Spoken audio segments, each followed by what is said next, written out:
Lectura del libro Reforma Radical. En la introducción, desde la página 4 en adelante.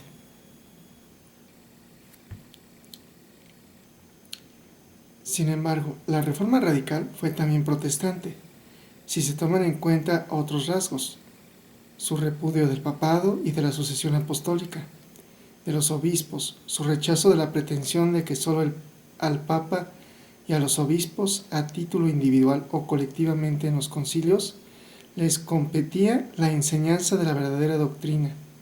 su desconocimiento de toda tradición capaz de construir una autoridad equiparable a la de las Escrituras, su afirmación de que los pastores podían ser personas casadas, al mismo tiempo que, como los católicos, seguía considerando el matrimonio como una ordenanza cristiana destinada a todos los fieles, su reducción de los principales sacramentos llamados ordenanzas a solo dos. Si bien, por lo común, se acercaba al punto de vista católico en lo relativo al bautismo de los creyentes, mientras que muy a menudo coincidía más bien con los reformados en cuanto a la cena del Señor, su exaltación de los principios de la libertad del hombre cristiano y del sacerdocio de todos los creyentes proclamados por Lutero en 1520, hasta el punto de creer inconscientemente al principio que era ella la que estaba llevando a cabo de manera coherente en cuanto a la conducta y a las normas de gobierno unas ideas que, desde su punto de vista, habían estado proclamando Lutero, Zwinglio y sus respectivos socios y sucesores.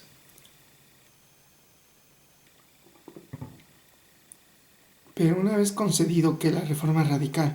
fue a la vez neomedieval, restauracionista y sin embargo escatológica,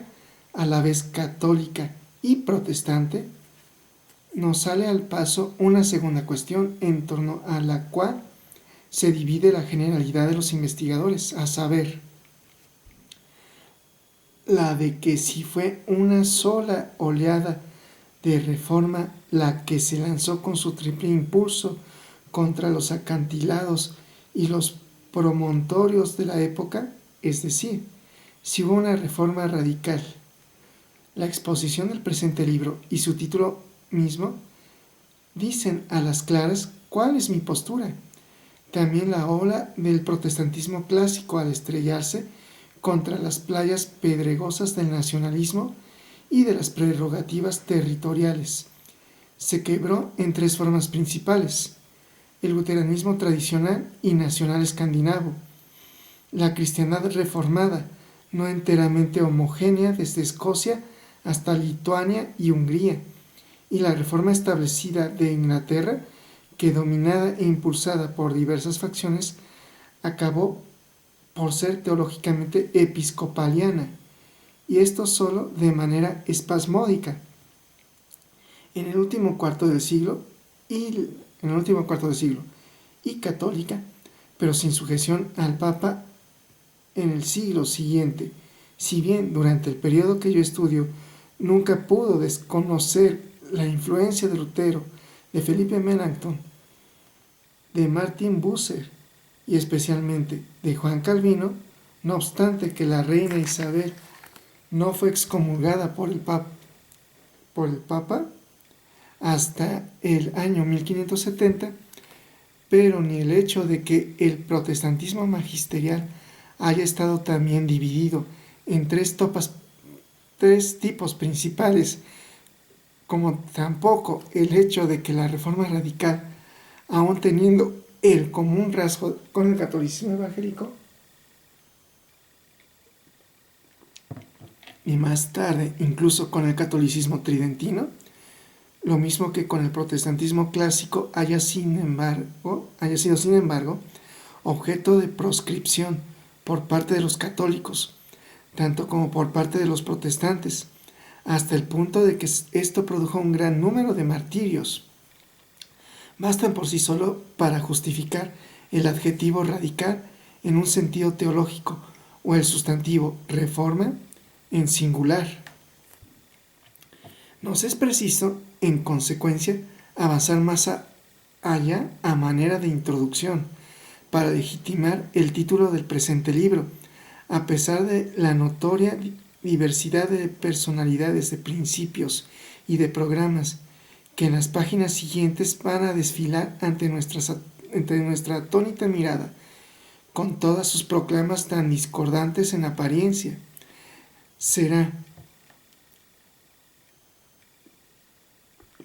muy útil que el lector esté consciente del hecho de que en todo desfile, en toda demostración que emprende una marcha, ocultos profundamente en el corazón de quienes se hacen partícipes de una determinada causa común, pero pasajera, subyacen motivaciones que, una vez amortiguado el entusiasmo de la camaradería, resulta ser sumamente variados. Y además, que un manifestante determinado en el desfile de la historia puede pasar por diversas etapas de convicción personal. Así pues, antes de que el lector se meta en los detalles de una exposición compleja y en los análisis intercalados aquí y allá, y en las semblanzas biográficas que a menudo tendrán que ir necesariamente fragmentadas, convendrá que tome en cuenta que las investigaciones, sobre todo sobre la gente común y corriente, entre comillas, o sea, la gran mayoría, y sobre las personalidades excéntricas de la Reforma Radical, se han caracterizado notablemente por el escrutinio tipológico desde el punto de vista de la sociología de la religión. Ernst Troeltsch es un nombre, parece que podría ser como Schrödinger escandinavo, inglés, en fin, aquí no quiero dar énfasis a esto. Y en épocas más recientes de la psicología de la religión. Más aún, ni siquiera los investigadores que personalmente siguen profesando algunos de los credos de la tradición que sobrevive de la Reforma Radical, menonitas, juteritas, schwenkfeldianos, unitarios, así como también de otras denominaciones modernas simpatizantes con ellos, en especial los bautistas, aquí dice baptistas, los bautistas y los cuáqueros, han estado inmunes a esa tendencia, explicable por un deseo subliminal de percibir retrospectivamente tipos ideales como sanción para las posiciones que, aunque recibidas y transmitidas ciertamente desde en esas varias tradiciones, no se consolidaron sino poco a través del tiempo. Los investigadores neutrales en cuanto a lo religioso y los historiadores marxistas que trabajan sobre los mismos materiales han aportado también sus propios presupuestos y han quedado también atrapados en la visión esquemática convencional solo en la literatura. Más reciente, de ese momento, a finales del siglo XX, se ha comenzado a ver a los radicales como individuos dentro de movimientos que conocieron cierto número de fases, permutaciones, diferenciaciones, interpenetraciones. Si también los investigadores contemporáneos, a semejanza de sus predecesores, son incapaces de abandonar del todo la nomenclatura taxonómica. Fin de página 5. Sigo. Aunque la Reforma Radical fue en última instancia separatista, sería naturalmente una equivocación dar por sentado que la teología de la Reforma Magisterial hubiera sido incapaz de la propagación sin la ayuda de los magistrados. Ahí están para demostrar lo contrario, las extraordinarias conquistas de los hugonotes en la Francia católica. Ahí están los helvéticos en el área católica ortodoxa de Polonia y Lituania, los calvinistas en el nacimiento de la nación holandesa. A pesar de ello, los cristianos reformados y en menor medida los luteranos, forzados a organizarse en un medio hostil, presuponían o proponían un Estado verdaderamente cristiano, o cuando menos un Estado que les diera apoyo, y llevaban siempre una semilla de una comunidad cristiana completa dentro de las cascarillas temporales y protectoras de los conventículos clandestinos por lo común, en principio, sobre todo cuando existía una favorable coyuntura de los acontecimientos, no rehuyeron el combate por la palabra de Dios. Parece que dice que son violentos. En lucha contra el protestantismo magisterial y contra sus avanzadas provisionalmente sectarias en territorios católicos, se extendió la Reforma Radical, determinada a erradicar los abusos, lo cual impulsó la necesidad de prescindir de los magistrados no regenerados, así como de los prelados principescos. Esta Reforma Radical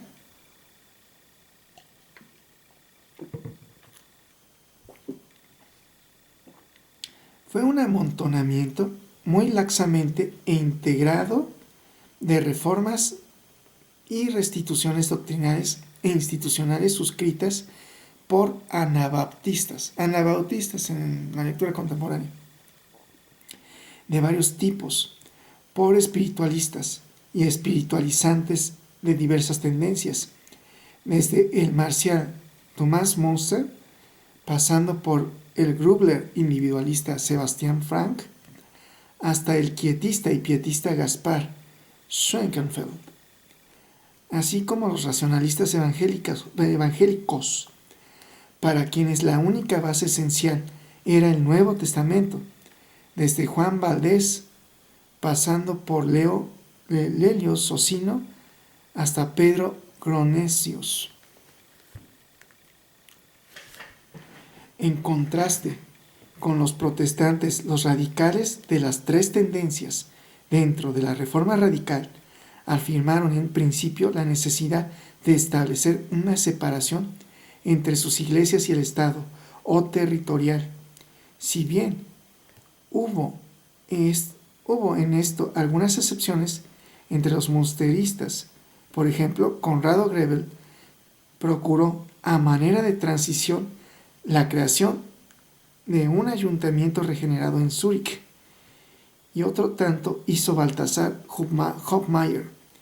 en Walhost y después Nikolsburg. Lo mismo cabe decir de los munsteristas, de la mayor parte de los unitarios transilvanios y de una tenaz sección de los hermanos polaco-lituanos, seguidores de Simon Putney, pertenecientes en su mayoría a la clase de los caballeros. Con esas excepciones, y a menudo solo durante una breve fase, los partidarios de la Reforma Radical en los tres sectores estuvieron en contra de la guerra y renunciaron a otras formas de coerción, salvo la excomunión, y procuraron difundir su versión de la vida cristiana mediante las misiones,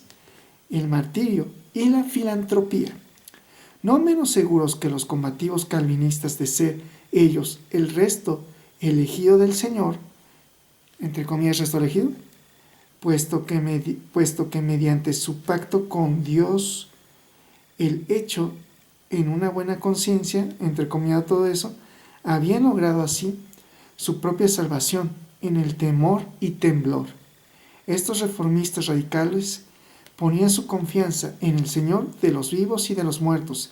que no tardaría en venir para juzgar entre los santos y los pecadores, o simplemente para recompensar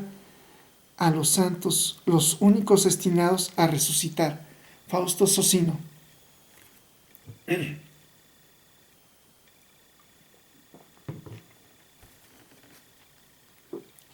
Al insistir en el bautismo de los creyentes o en la posesión de los dones, el Espíritu,